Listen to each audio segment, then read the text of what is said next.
Hello everyone, welcome to Gen Z classes. My name is Vishal and I'm your educator of science. Today we will start class 9 science chapter 2 cell the building block of life. चलिए शुरू करते हैं। जैसे कि आपको पता है कि नई एनसीईआरटीज आ चुकी हैं और नई वाली एनसीईआरटी के हिसाब से हम लोग अपना चैप्टर स्टार्ट करते हैं। आते हैं पहली स्लाइड पे। सबसे पहले cell the building block of life, इसकी एक डेफिनेशन है, उसको समझते हैं जरा। The structural and functional unit of life, all living organisms. Every vital function taking place inside the cell body is orchestrated at this microscopic scale. क्या मतलब है इसका? देखिए, जैसे कोई बिल्डिंग होती है तो उसका कुछ बिल्डिंग मटेरियल भी होता है। तो हर एक बिल्डिंग का एक ब्लॉक होता है। कोई भी बिल्डिंग किससे बनती है? छोटी छोटी ब्रिक से मिलकर बनती है। इसी तरीके से हमारी जो बॉडी है या कोई भी लिविंग ऑर्गेनिज्म की जो बॉडी है वो आपकी बनी होती है सेल से। That's why it is the building block of life या functional structural unit of life. इसके बाद है फंक्शनल यूनिट।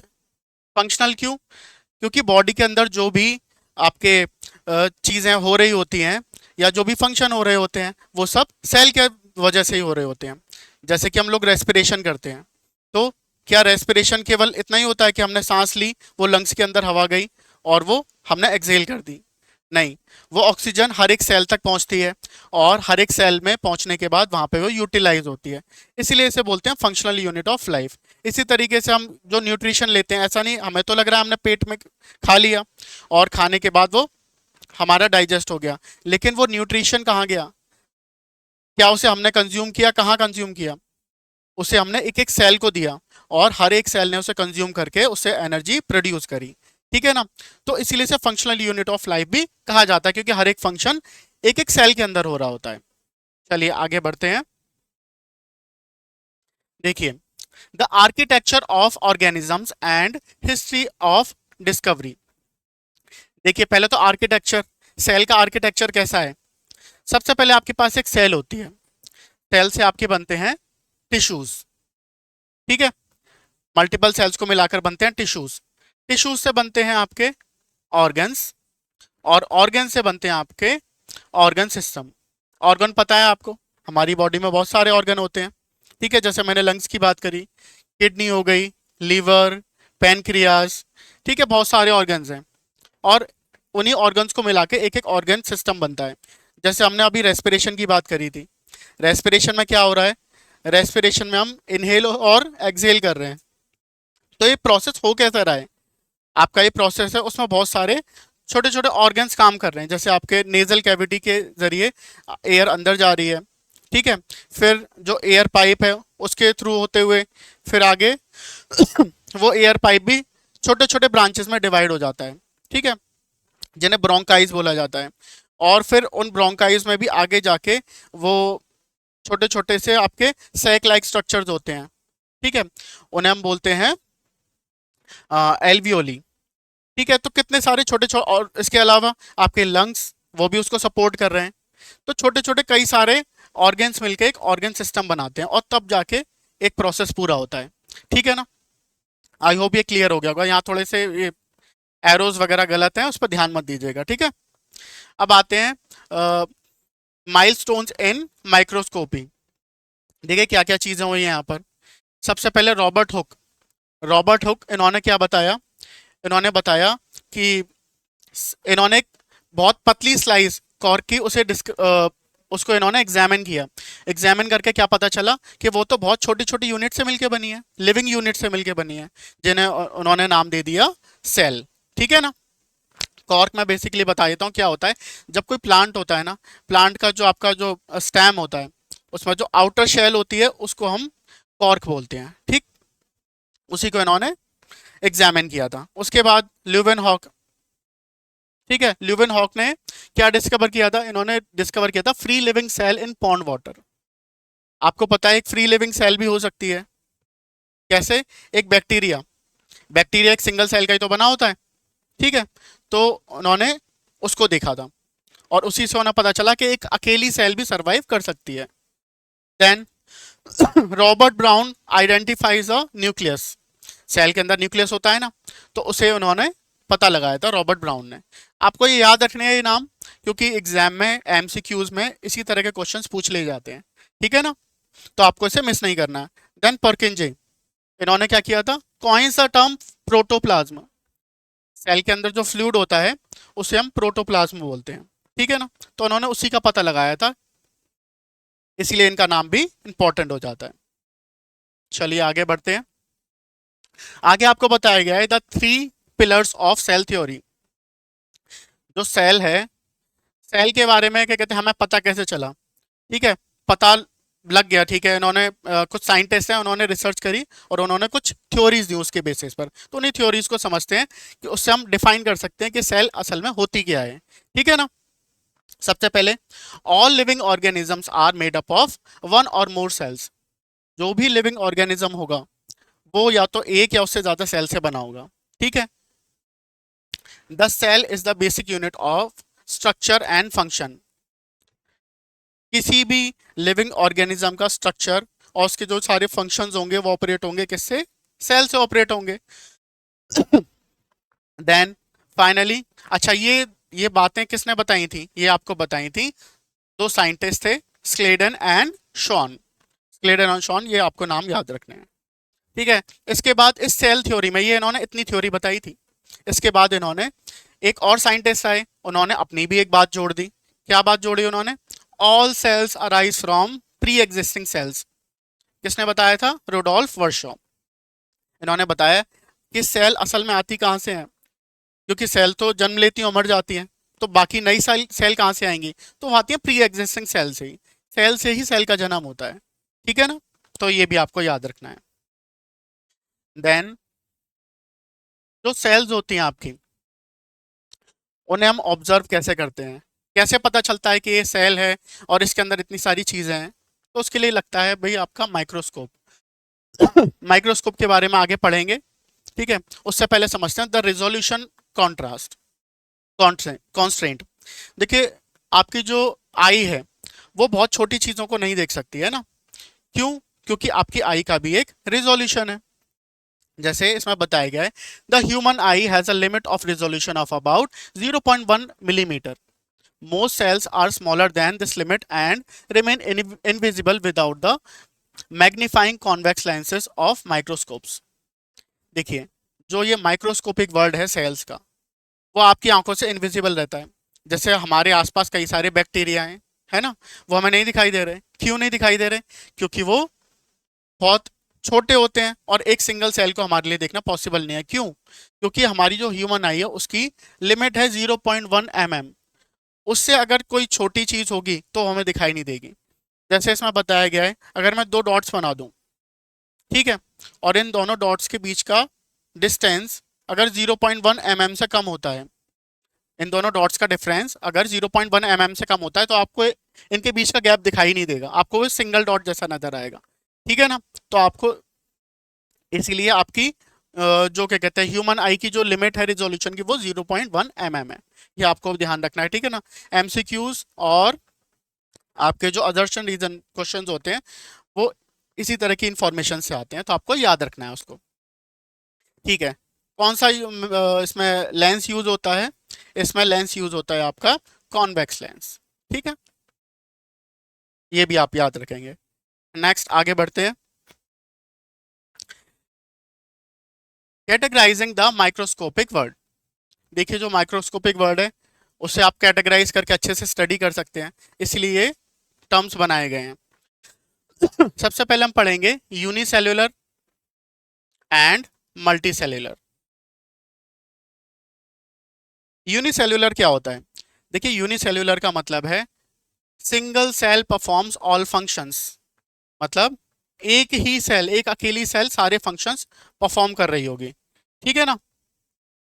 उसी को बोलते हैं यूनिसेल्युलर ऑर्गेनिजम्स। यहाँ पर क्या है, multi cellular, multiple cells perform differentiated functions.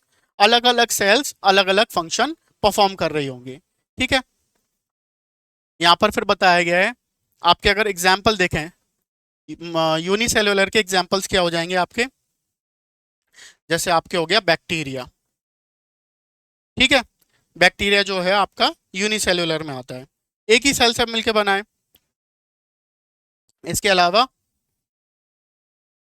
Amoeba, ठीक है। अमीबा आपका मल्टी सेल्यूलर, सॉरी ये भी यूनिसेल्यूलर है, एक ही सेल से बना है। ओके, देन मल्टी सेल्यूलर के एग्जांपल्स आ गए आपके, प्लांट्स, एनिमल्स, फंगी, ठीक है, ये मल्टी सेल्यूलर है। देन इसमें एक और कैटेगरी आती है, एक और कैटेगरी क्या, आपके prokaryotic and eukaryotic, prokaryotic and eukaryotic. Prokaryotic क्या होते हैं? प्रोकैरियोटिक वो ऑर्गेनिजम्स होते हैं जिनकी एक प्रॉपर सेल नहीं होती है ना, एक कंप्लीट सेल नहीं होती उनकी। कंप्लीट सेल मतलब उनमें बहुत सी चीज़ें मिसिंग होती हैं, क्योंकि उन्हें यूनिसेलुलर लेवल पर इतने वास्ट फंक्शंस नहीं करने हैं, है ना, नॉर्मल नॉर्मल फंक्शन होते हैं तो उनका काम चल जाता है, तो इसके फंक्शंस को पढ़ते हैं, ठीक है। देखिए, प्रोकैरियोटिक में क्या होता है, primitive and generally small 1 to 10 micrometer, ये जो सेल होती है बहुत ज़्यादा छोटी होती है, ठीक है। और ये क्या कहते हैं, प्रिमिटिव होती है, प्रिमिटिव मतलब बहुत नॉर्मल सी सेल होती है, सारी चीज़ें इसमें नहीं होती, और ये 1 से लेकर 10 माइक्रोमीटर तक इसकी साइज होती है। ये वाली सेल जो होती है कॉम्प्लेक्स है, यूकैरियोटिक कॉम्प्लेक्स होती है, complex and generally large 5 to 100 micrometer, 5 से 100 माइक्रोमीटर तक इसका साइज होता है। देन नो ट्रू न्यूक्लियस और मेम्ब्रेन बाउंड ऑर्गेनेल्स, इसमें कोई भी ट्रू न्यूक्लियस नहीं होता और ना ही इसमें कोई मेम्ब्रेन बाउंड ऑर्गेनेल्स होते हैं। न्यूक्लियस आपको पता है जो सेंटर में आपके लोकेटेड होता है। मेम्ब्रेन बाउंड ऑर्गेनेल से क्या मतलब है, जैसे हमारी बॉडी में ऑर्गन्स होते हैं ना, ऐसी सेल के भी अपने ऑर्गन्स होते हैं जिन्हें ऑर्गेनेल्स बोला जाता है, और उनके ऊपर एक लेयर होती है, प्रोटेक्टिव लेयर कह सकते हैं। तो इसमें वो प्रोटेक्टिव लेयर यानी मेम्ब्रेन बाउंड नहीं होते ऑर्गेनेल्स, है ना, ऐसे ही ओपन होते हैं। Then true nucleus and membrane bound organelles are present, यहाँ पर prokaryotic cell, sorry eukaryotic cell में ये सारी चीजें मौजूद होती है ना, क्योंकि वो एक डेवलप्ड सेल है ना, एक कंप्लीट सेल है। देन यूकैरियोटिक में सिंगल क्रोमोसोम होता है, जबकि यहाँ पर मल्टीपल क्रोमोसोम्स होते हैं। क्रोमोसोम्स क्या होते हैं, जैसे आपके अंदर जो कैरेक्टरिस्टिक्स होती हैं, ठीक है, किसकी हाइट ज़्यादा होगी, किसका दिमाग ज़्यादा तेज चलेगा, ठीक है, कौन स्पोर्ट्स में होगा, ये सारी चीज़ें आपको क्रोमोसोम से डिसाइड करके देते हैं। आपका क्या कहते हैं बॉडी का टोन कैसा होगा, इस तरीके की चीज़ें।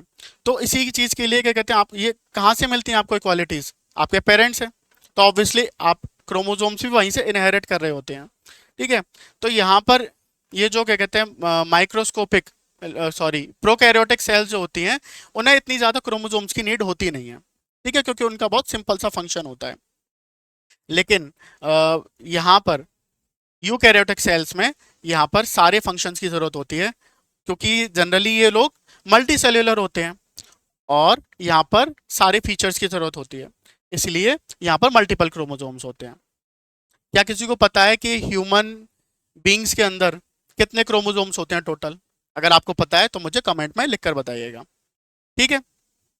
इसके एग्जाम्पल्स भी सेम है, बैक्टीरिया, अमीबा और आपका यूकैरियोटिक सेल यानी डेवलप्ड सेल जो होंगी प्लांट्स, एनिमल्स और फंगी आ जाएंगे इसमें, ठीक है ना।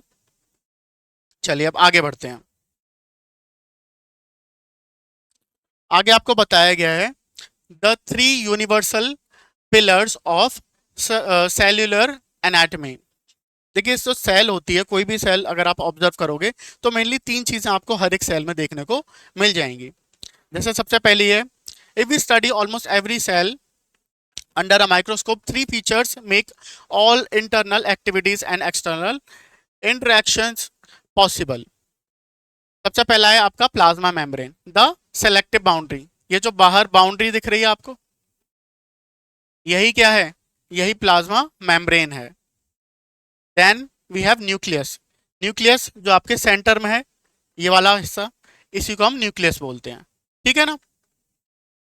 देन इसके साइटोप्लाज्मा, साइटोप्लाज्मा क्या होता है, द फ्लूइड इन्वायरमेंट, इसके अंदर जो भी फ्लूइड इन्वायरमेंट है उसको हम क्या बोलते हैं, साइटोप्लाज्मा बोलते हैं, ठीक है। तो ये 3 चीजें आपको हर एक सेल के अंदर देखने के लिए मिल जाएंगी। चलिए आगे बढ़ते हैं। The permeable boundary and the rigid protector. देखिए, ये जो प्लाज्मा मेम्ब्रेन होता है ये आपके एनिमल और प्लांट सेल दोनों में होता है। प्लाज्मा मेम्ब्रेन दोनों में मिलता है, लेकिन इसके अलावा इसके ऊपर एक और एक्स्ट्रा लेयर होती है जिसे हम सेल वॉल बोलते हैं। ये आपकी केवल प्लांट्स, फंगी और बैक्टीरिया में ही प्रेजेंट होती है, एनिमल सेल्स में ये नहीं होती है। तभी तो हमने बात करी थी केवल 3 चीजों की, जिसमें सेल के बारे में हमने जिक्र नहीं किया था। प्लाज्मा मेम्ब्रेन में क्या है, देखिए, एनिमल्स एंड प्लांट्स ये दोनों में मिलती है। 7 to 10 nanometer thick selectively permeable membrane boundary made of proteins and lipids. On the mosaic model, its flexibility allows endocytosis. ठीक है, how an amoeba acquires food. देखिए, बहुत सारी चीजें बताई गई, मैं सबका मतलब एक एक करके आपको बताता हूँ। ये जो आपकी प्लाज्मा मेम्ब्रेन होती है, ये आपकी सेलेक्टिवली परमेबल मेम्ब्रेन होती है। सेलेक्टिवली कैसे? ये हर चीज को अंदर, सेल के अंदर एंट्री नहीं देती, केवल सेलेक्टिवली कुछ चीजों को अलाउ करेगी। जैसे न्यूट्रिशन है, ठीक है ना, आपके कार्बन डाइऑक्साइड और ऑक्सीजन है, उनकी एंट्री और एग्जिट अलाउ करती है, सबको नहीं। तो इसलिए इसे सेलेक्टिवली परमेबल मेम्ब्रेन होती है, बोला जाता है। इसके अलावा ये मोज़ेक मॉडल पर बनी होती है। मोज़ेक आप जानते हैं, छोटे छोटे पीसेस को जोड़कर कितनी सुंदर पेंटिंग बना दी जाती है। ठीक है, उसी को हम, अगर आप किसी ने मोज़ेक देखा है तो फिर मुझे कमेंट में लिखकर बताइएगा, ठीक है। तो उसी मोज़ेक मॉडल पर ये बनी होती है। इसके अलावा इसकी जो थिकनेस होती है दैट इज 7 to 10 नैनोमीटर। ठीक, और ये जो प्रोसेस होता है सेलेक्टिवली परमेबल मेम्ब्रेन के थ्रू, जो न्यूट्रिशन लेने का जो प्रोसेस होता है उसे हम बोलते हैं एंडोसाइटोसिस। ठीक है, और इसी प्रोसेस के थ्रू अमीबा न्यूट्रिशन गेन करता है। चलिए आगे बढ़ते हैं। सेल वॉल, सेल वॉल मैंने बताया था सब में नहीं होती, ये प्लांट, फंगी और बैक्टीरिया में होती है, ये भी हमें याद रखना है। क्या होती है ये? A rigid outer covering outside the plasma membrane composed of complex cellulose. It provides structural strength and prevents bursting in dilute media. क्या करती है ये? देखिए, सेल्यूलोज की बनी होती है। सेल्यूलोज एक अपने आप में एक बहुत हार्ड सब्सटेंस होता है, और ये जो होता है उसको एक एक्स्ट्रा कवरिंग देता है। ठीक, क्योंकि प्लांट्स को आपको पता है बहुत हार्श कंडीशंस फेस करनी पड़ती हैं। प्लांट थोड़े ना कहीं जा सकते हैं, जैसे आप कहीं भी उठकर चले जाते हैं, प्लांट्स को एक ही जगह पर रहना होता है, धूप, बारिश, हर कंडीशन में, है ना।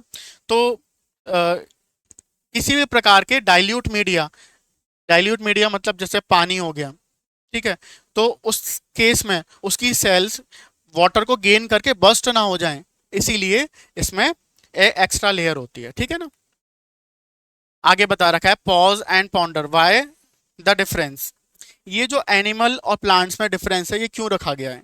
तो मैंने अभी बताया ना, प्लांट्स को बहुत हार्श कंडीशंस फेस करनी पड़ती हैं, तो इसी वजह से ये डिफरेंस रखा गया है सेल वॉल और सेल मेम्ब्रेन का। सेल मेम्ब्रेन तो दोनों में, एनिमल्स को सेल वॉल की जरूरत नहीं है। ये आगे भी हम क्वेश्चन आंसर में डिस्कस करेंगे, ठीक है। चलिए आगे बढ़ते हैं। Transport dynamics across the boundary. देखिए, जो सेल है, सेल के अंदर ट्रांसपोर्ट सिस्टम जो है वो कैसे काम कर रहा है ना, उसके बारे में बताया गया साइंटिफिकली। देखिए, दो प्रोसेस होते हैं आपके, दो क्या मतलब एक ही है। डिफ्यूजन, डिफ्यूजन में क्या होता है? The movement of particles from a region of high concentration to low concentration.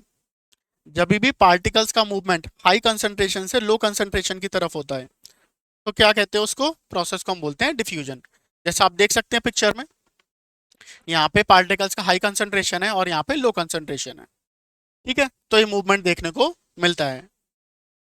जैसे आपने देखा होगा, ऐसे हम स्प्रे करते हैं अगर किसी सेंट को या फिर किसी चीज को, ऐसी खुशबूदार चीज को, तो स्प्रे करने के बाद उसकी खुशबू पूरे में फैल जाती है। तो असल में हुआ क्या, पार्टिकल्स यहाँ से वहां तक कैसे पहुंचे? डिफ्यूजन के थ्रू, ठीक है ना, क्योंकि यहाँ पे हाई कंसंट्रेशन है, जहाँ पे लो कंसंट्रेशन होगा वहां पे मूवमेंट उसका हो जाएगा। How cells obtain nutrition and excrete waste. यही वो तरीका है जिससे जो सेल होती है न्यूट्रिशन गेन करती है और CO2 जैसे वेस्ट प्रोडक्ट्स को एक्सक्रीट करती है, ठीक है ना। Osmosis, osmosis the movement of water molecules from high to low concentration specifically through a semi permeable membrane. एक सेमी परमेबल मेम्ब्रेन के थ्रू जो वाटर ड्रॉपलेट्स सॉरी वाटर के जो मॉलिक्यूल्स होते हैं वो हाई कंसंट्रेशन से लो कंसंट्रेशन की तरफ मूव कर जाते हैं। ठीक है, इसी को हम ऑस्मोसिस बोलते हैं। तो फर्क क्या आया दोनों में, डिफ्यूजन और ऑस्मोसिस में? है तो दोनों एक जैसी चीज ना। हाँ बिल्कुल। ऑस्मोसिस क्या है? ये एक टाइप का डिफ्यूजन ही है, एक टाइप का डिफ्यूजन जो केवल वाटर मॉलिक्यूल्स के साथ होता है। ठीक है ना? तो वाटर मॉलिक्यूल्स के साथ होने वाले डिफ्यूजन को हम बोलते हैं ऑस्मोसिस। इसके अलावा एक कंडीशन अलग और है इसमें, ये तो फ्रीली मूव करते हैं यहाँ पे पार्टिकल्स, लेकिन यहाँ पर एक सेमी परमेबल मेम्ब्रेन के थ्रू ही पार्टिकल्स का मूवमेंट होता है। ठीक है, फंक्शन देखो, how plant roots absorb water. Plant के जो रूट्स होते हैं वो वाटर को कैसे एब्जॉर्ब करते हैं? That is through osmosis. ठीक है, आई होप आपको बातें समझ में आई होंगी।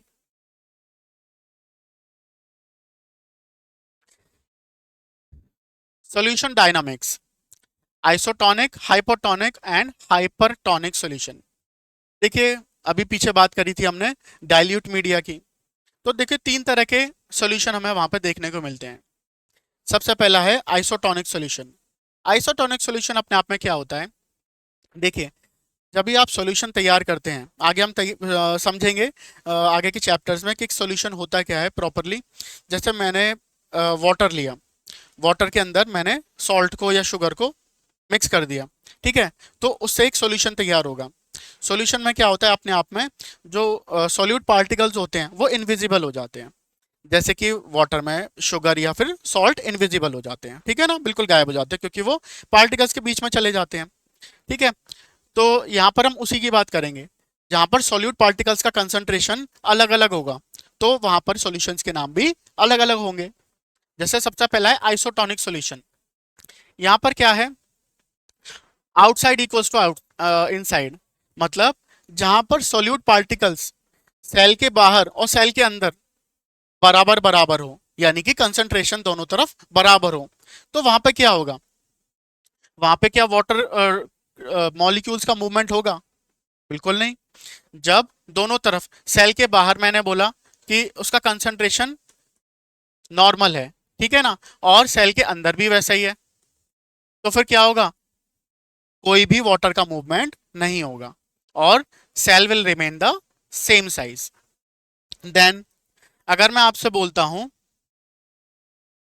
कि यहां पर हाइपोटोनिक सॉल्यूशन में, हाइपोटोनिक सॉल्यूशन में क्या होता है, जो सेल के अंदर है इनसाइड, सॉल्यूट का कंसंट्रेशन ज्यादा होता है बजाय आउटसाइड के। मतलब यहां पर सॉल्यूट का कंसंट्रेशन ज्यादा है। ठीक है, यहां पर सॉल्यूट का कंसंट्रेशन ज्यादा है और बाहर सॉल्यूट का कंसंट्रेशन बहुत कम है।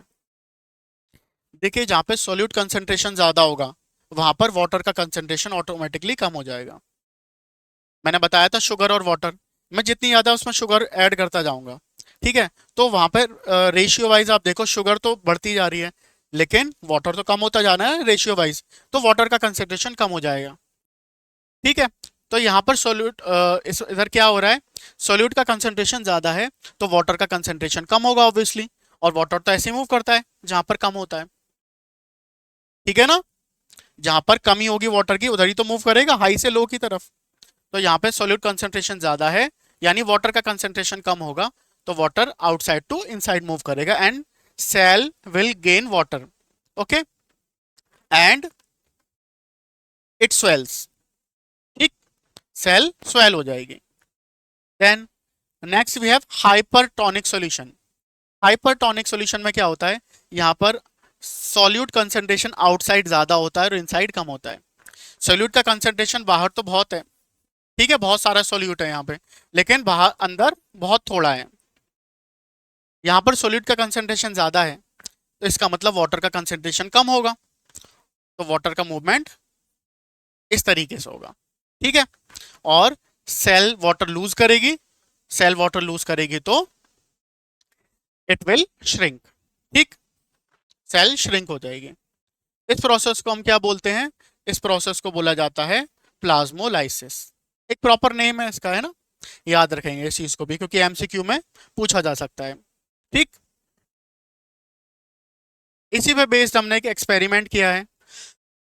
एक्सपेरिमेंट में देखो क्या है, आपने अलग अलग तरह के, मतलब आपने क्या किया, पोटैटो को हाफ कट किया और उससे एक स्कूप आउट करके पोटैटो कप बना लिया।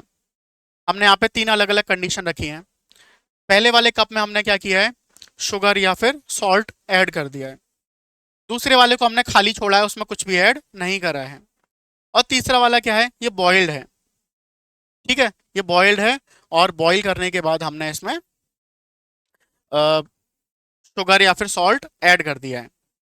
ठीक, तो इसमें वाटर किस में स्टोर होगा, किस में इकट्ठा होगा।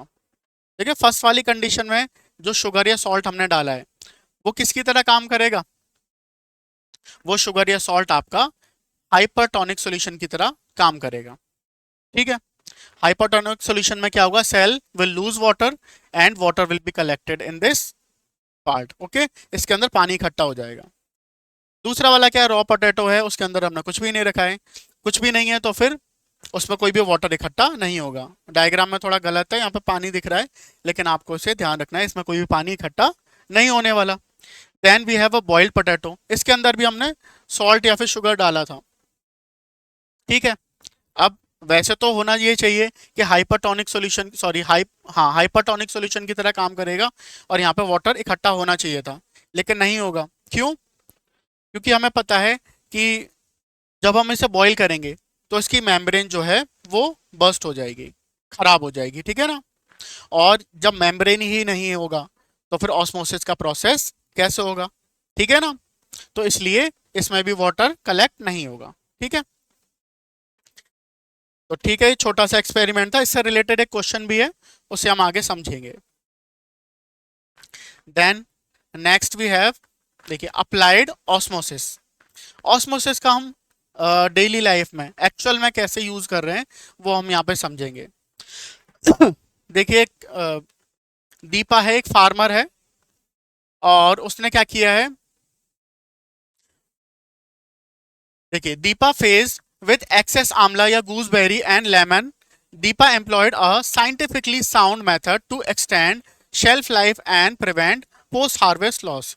देखिए दीपा एक फार्मर है और उसके पास बहुत सारे क्या कहते हैं, ये गूसबेरीज हैं या लेमन्स हैं, और वो चाहती है कि ये खराब ना हो, क्योंकि उसे सेल करना है उनको। तो अगर वो ज़्यादा टाइम तक स्टोर करके रखेगी तो क्या होगा, खराब हो जाएंगे। तो उसने उसके लिए एक तरीका निकाला, the biology at work. By adding appropriate amount of salt, sugar और jaggery, she created a hypertonic environment. वो क्या कर रही है, उसमें सॉल्ट ऐड कर रही है बहुत सारा। ठीक है ना, सॉल्ट शुगर या फिर जैगरी ऐड कर रही है। उससे क्या है, उसके लिए एक हाइपरटोनिक मीडिया क्रिएट हो रहा है, और उसकी वजह से क्या होगा, ये high solute concentration pull water out of spoilage causing bacteria and fungi via osmosis preventing their growth. देखिए इससे क्या होगा, किसी भी प्रकार के जो बैक्टीरिया हैं या फंगी हैं वो हाइपरटोनिक मीडिया में क्या होगा, उनके अंदर का जो वाटर होगा वो लूज कर देंगे। ठीक है, और अल्टीमेटली वो मर जाएंगे। तो उसी से तो हमें बचाना था इसको, तो कोई भी बैक्टीरिया फंगी उसके अंदर सरवाइव नहीं कर पाएगा। ठीक है, और इससे उसके जो गूसबेरी और लेमन्स हैं वो सेफ रहेंगे। ठीक है, चलिए आगे बढ़ते हैं। आगे बताया गया है, देखिए the command centre and the fluid store house. जो आपका कमांड सेंटर किसे बोला गया है, इन्होंने न्यूक्लियस को। द ब्रेन, जो न्यूक्लियस होता है सेल के अंदर, उसे सेल का ब्रेन भी बोला जाता है। क्यों? क्योंकि सारे फंक्शंस वहीं से तो कंट्रोल हो रहे हैं।